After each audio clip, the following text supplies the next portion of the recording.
बिस्मिल्लाहिर्रहमानिर्रहीम, अस्सलाम वालेकुम नाज़रीन कराम। मैं हूं मखदूम शहाबुद्दीन और आप देख रहे हैं मेरा फेसबुक और यूट्यूब चैनल। उम्मीद करता हूं आप सब लोग बखैर आफियत होंगे और जहां भी होंगे अपने अहले खाना समेत खुश भी होंगे और महफूज भी। नाज़रीन कराम, इस वक्त मुल्की सूरत हाल के अंदर और मुल्क के अंदर जो कुछ चल रहा है, इस सब में एक जानिब तो पूरी कौम की नज़रें पाकिस्तान की नई एस्टैब्लिशमेंट पर हैं, तो वहीं दूसरी जानिब इमरान खान साहब भी मस्बत और बहुत पॉजिटिव एक्सपेक्टेशंस रखे हुए हैं जनरल आसिम मुनीर और उनकी टीम से। अब यहां पर एक जानिब तो ये ताल्लुकात और इमरान खान और एस्टैब्लिशमेंट का जो रिलेशनशिप है ये क्रॉस रोड्स पर है, ये दौराहे पर है, लेकिन इस सब में अब इमरान खान की तरफ से जनरल आसिम मुनीर और उनकी टीम को एक बहुत बड़ी पेशकश की गई है, जबकि दूसरी जानिब परवेज इलाही को हटाने वाला निशाने इबरत बन चुका है। और पंजाब असम्बली से एक बहुत बड़ी खबर है जो आपके सामने रखनी है, जबकि इमरान खान ने काफ लीग और परवेज इलाही को राम कर लिया है। पक्का पक्का काफ लीग का जो कंसर्न था, अब यूं लग रहा है कि काफ लीग के पास वापसी का कोई रास्ता नहीं होगा, ना ही कोई बहाना होगा, क्योंकि कप्तान की पॉलिटिकल स्ट्रैटेजी काम करती जा रही है। और अब यूं लग रहा है कि इमरान खान का आना तो इस वक्त कंफर्म है, कब आना है ये इस वक्त जेर बहस है ना। इमरान खान ने वापस तो इक्तदार में आना ये तो सब मान चुके हैं। अब यहां पर तैयारियां भी शुरू हो चुकी हैं और इमरान खान से आईजीज जो हैं, 4 आईजीज ने मुलाकात भी की है, उसका अहवाल भी आपके सामने रखना है। लेकिन सबसे पहले एक केस की कुछ तफसीलात है। मेरी कोशिश है, आजकल कुछ ट्रैवलिंग की वजह से जो शेड्यूल है वो डिस्टर्ब तो है, लेकिन अनफॉर्चुनेटली हमारे मुल्क के जो हालात हैं वो इसके मुताबिक नहीं हो सकते कि खबरों का जो सिलसिला है वो रुके। और मेरी कोशिश है कि आपको बेशक डिले के साथ ही, लेकिन जिस टाइम पर कोई वीलॉग आए तो पूरी उस वक्त की तमाम तर खबरें कम से कम वक्त में मैं आपके सामने रख दूं। मुतनाज़ा ट्वीट्स केस में गिरफ्तार पीटीआई सेनेटर आजम सवाती ने केस दूसरी अदालत मुंतकिल करने के लिए चीफ जस्टिस इस्लामाबाद हाईकोर्ट के नाम खत लिख दिया है। और आजम सवाती ने जेल से चीफ जस्टिस के नाम खत तहरीर किया। इस खत के मतन में कहा गया है कि चीफ जस्टिस की अदालत पर एतमाद नहीं है, केस दूसरी अदालत मुंतकिल करें। आजम सवाती का कहना है कि आपके फैसले में ताखीर से मुझे अगवा करके बलूचिस्तान और फिर सिंध ले जाया गया। मेरी जमानत की दरखास्त का फैसला महफूज होने के बाद स्पेशल जज का तबादला किया गया। उधर हाईकोर्ट जराये का कहना है कि आजम सवाती का कोई खत हाईकोर्ट को मौसूल नहीं हुआ। जराये का कहना है कि आजम सवाती ने सीआईए सब जेल में डिप्टी सुपरिटेंडेंट जो हैं उन्हें यह खत जमा करवाया। अब आगे वो पहुंचे ना पहुंचे, पब्लिक में तो यह खत आ चुका है और इसे पहुंचाया जाए या ना पहुंचाया जाए, ये पैगाम honourable chief justice Islamabad high court के, इससे पहले जस्टिस अतर मिनल्लाह थे, वो खैर बहुत तेजी से इस तरह के ह्यूमन राइट्स के जो केसेस हैं पीटीआई दौर में, जो बात सच्ची है कर लेनी चाहिए ना, वो पीटीआई के लोगों को भी नहीं अच्छे लगते थे, क्योंकि वो इस तरह की किसी भी वायलेशन पर फौरी एक्शन लेते थे। बाद में जब इंपोर्टेड हुकूमत आई तो एक चीज अच्छी है, देखें जिसकी जो चीज मस्बत उसे अप्रिशिएट करना चाहिए कि अतर मिनल्लाह साहब ने डुअल स्टैंडर्ड नहीं रखे हुए थे।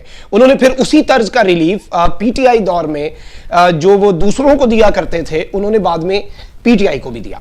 लेकिन जब से उन्हें सुप्रीम कोर्ट में एलिवेट किया गया उस वक्त भी ये कंसर्न्स जाहिर किए जा रहे थे कि इस सब के अंदर कुछ चीजें खराब हो सकती हैं।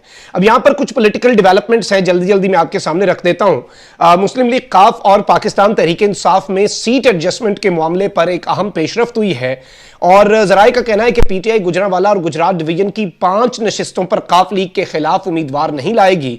गुजरांवाला और गुजरात डिवीजन में कौमी असम्बली की 5 नशिस्तों पर एडजस्टमेंट होगी। यह कौमी असम्बली की 5 नशिस्तें हैं। दोनों डिवीजन्स में सूबाई असम्बली की 10 से ज्यादा नशिस्तों पर भी सीट एडजस्टमेंट का बाज़ाब्ता तौर पर फैसला हो गया है।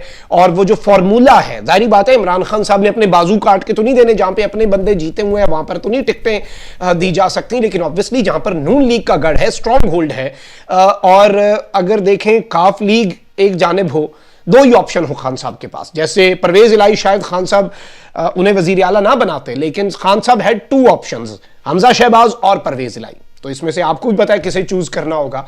अभी भी आप देख लें, अब ऑब्वियसली वो अपनी सियासत के सीने में दिल नहीं होता, सियासत बारगेन का नाम है, अब दुकान है ये सियासत। और चौधरीज अगर इमरान खान साहब के साथ खड़े हैं, मुनस साहब और परवेज साहब, तो वो बदले में कोई सियासी फायदा तो मांगेंगे, इसमें तो किसी को कोई शक नहीं होना चाहिए। अब यहां पर एक और चीज भी सामने आई है। गवर्नर पंजाब बलीगुर रहमान के हुक्म पर वजीर आला परवेज इलाही को डी नोटिफाई करने वाले डिप्टी सेक्रेटरी कैबिनेट जो है जहांजेब, इन्हें तब्दील कर दिया गया है। नोटिफिकेशन के मुताबिक डिप्टी सेक्रेटरी जहांजेब को डिप्टी सेक्रेटरी सर्विसेज तैनात किया गया है और उनकी जगह अब्दुल रऊफ मेहर को कैबिनेट का डिप्टी सेक्रेटरी बना दिया गया है। और गवर्नर पंजाब ने असम्बली से एतमाद का वोट ना लेने पर वजीर आला पंजाब परवेज इलाही को डी नोटिफाई किया और चीफ सेक्रेटरी ने भी नोटिफिकेशन जारी किया था। अलबत्ता इस सब के ऊपर जो नोटिफिकेशन है वो वापस हुआ, फिर वो हाईकोर्ट का फैसला आया। तो अब ये जो कैबिनेट के सेक्रेटरी हैं, इनके हवाले से ये चीज एक बड़ी डेवलपमेंट के तौर पर सामने आई है। अब यहां पर इमरान खान साहब जो हैं, एक चीज कंफर्म हो चुकी है कि खान साहब इस वक्त पाकिस्तान को लीड करने जा रहे हैं। अब लेट करें जल्दी करें वो एक डिबेट है, लेकिन इमरान खान को वजीर आजम बनने से भी अब कोई नहीं रोक सकता। शायद कोई इमरान खान के साथ अगर वारदात भी हुई तो इस कदर पब्लिक सपोर्ट है वारदात, वो सीटें कम करके या कमजोर वजीर आजम बनाने की कोशिश होगी। वजारत उज़्मा से खान को दूर रखना इस वक्त बहुत से लोग हाथ खड़े कर चुके हैं, डीप डाउन वो मान चुके हैं। अब यहां पर इमरान खान से पंजाब पुलिस के साबिक आईजीज की मुलाकात भी हुई है। मुलाकात करने वालों में शौकत जावेद, चौधरी याकूब, खालिद फारूक और तारिक परवेज शामिल हैं। मुलाकात में पुलिस रिफॉर्म्स और क्रिमिनल जस्टिस सिस्टम में इस्लाहात पर बात हुई। इमरान खान ने गुफ्तगू करते हुए कहा कि पुलिस रिफॉर्म्स और क्रिमिनल जस्टिस सिस्टम में बेहतरी लाने के लिए इस्लाहात जरूरी हैं। मुल्क में कानून की बालादस्ती के बगैर अहम टास्क हासिल नहीं किए जा सकते और सरमायाकारी के लिए भी ये सिक्योरिटी बहुत जरूरी है। तो ये एक बड़ी डेवलपमेंट है। मैं इसे जाती तौर पर बड़ी डेवलपमेंट इसलिए समझता हूं कि खान साहब जो हैं उन्होंने सियासत पर तो तवज्जो दी हुई है, लेकिन सियासत के बाद खान साहब ने वापस आके कुछ करना तो है। इमरान खान साहब has started working on that. आप ये देखें, ये खबर इसलिए इतनी इंपॉर्टेंट है कि इमरान खान साहब ने काम शुरू कर दिया है। तो अब ये आप कह सकते हैं कि तैयारी शुरू कर दी है और आके क्या करना है। 100 रोजा प्लान और मईशत पे शौकत तरीन साहब हर गुजरते दिन वो अपने प्लान में तब्दीली करते हैं, क्योंकि जारी बात है आज जो शौकत तरीन साहब का प्लान है या इमरान खान साहब का मईशत बहाली का प्लान है, माशाल्लाह माशाल्लाह बड़ी मेहनत से मुल्क का और मईशत का बेड़ा गर्क कर रहे हैं इसहाक डार साहब और ये इंपोर्टेड हुकूमत। तो फिर उस प्लान को भी रिव्यू करना पड़ जाता है क्योंकि नुकसान ज्यादा हो गया हुआ है। अब यहां पर फवाद चौधरी साहब ने एक बड़ी अहम स्टेटमेंट दी है और फवाद चौधरी साहब ने बड़ी अहम और ये स्टेटमेंट, जारी बात है पाकिस्तान तहरीक इंसाफ के सीनियर रहनुमा हैं, साबिक वफाकी वजीर इत्तलात व नशरियात हैं, खान साहब की कैबिनेट में he was the information minister. अब इन्होंने पीटीआई की जानिब से कहा है कि हम इस्टेब्लिशमेंट से बना कर रखने के ख्वाहां हैं, यानी कि हमने पाकिस्तान की इस्टेब्लिशमेंट से ताल्लुकात ख़राब नहीं करने। सदर आरिफ अलवी और इसहाक डार की मुलाकातों में ब्रेक थ्रू नहीं हुआ। एक इंटरव्यू में फवाद चौधरी का कहना था कि हम इस्टेब्लिशमेंट से बनाकर रखने के ख्वाहां हैं। 3 बार जनरल रिटायर्ड बाजवा को कहा गया इमरान खान आपको डी नोटिफाई करेंगे, जबकि इमरान खान ने ऐसा कुछ सोचा भी नहीं था कि किसी को डी नोटिफाई करेंगे, किसी को ओहदे से हटाएंगे। एक तो हर वक्त रिकॉर्डिंग्स होती रहती हैं, यह भी बड़ा मसला है। इस्तिलाह से हटकर बात की जाए तो मुझे लगता है जैसे साजिश हो रही है।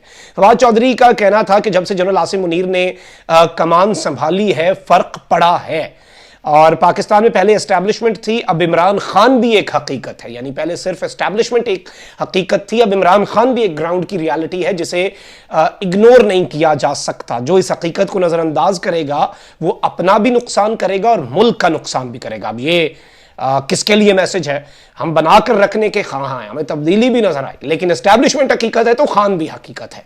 जो इस हकीकत को नजरअंदाज करेगा, ये साथ क्लैरिटी के साथ ये भी कम्युनिकेट कर दिया, वो अपना भी नुकसान करेगा, मुल्क का भी नुकसान करेगा। फवाद चौधरी साहब का कहना था कि उनकी हिकमत अमली है इमरान खान को नायल करके क्रिमिनल केसेस बनाएं, फिर 1 साल इंतखाबात मुलतवी कर दें, इस दौरान ये सियासी तौर पर दोबारा कुछ हासिल कर ले, लेकिन अब ऐसा होने नहीं दिया जाएगा। और इमरान खान साहब तक ये घिनौना मनसूबा जो मुल्क के साथ खिलवाड़ का मंसूबा है, इमरान खान के साथ खिलवाड़ का मंसूबा नहीं है। वरना तो इमरान खान के लिए सबसे बड़ा पॉलिटिकल बेनिफिट क्या था? इमरान खान के लिए सबसे बड़ा पॉलिटिकल उनका जो टर्निंग पॉइंट था, उनकी पॉलिटिक्स का पॉजिटिव टर्निंग पॉइंट, वो वोट ऑफ नो कॉन्फिडेंस था। उसके बाद खान की आप सियासत देखें, वो जिस तरह से स्काई रॉकेट कर गई है। इमरान खान को तो और क्या चाहिए, ये खुद अपने आप को एक्सपोज कर रहे हैं। इन्होंने उस गुब्बारे से भी आवाज निकाल दी कि हमारी गवर्नेंस अच्छी है, हम ये कर लेंगे, हम वो कर लेंगे। शहबाज शरीफ का बुत टूटा है कि ये बड़ा एडमिनिस्ट्रेटर है, इसहाक डार का बुत टूट गया कि ये मईशत को आके ठीक कर लेगा। What else Khan needs?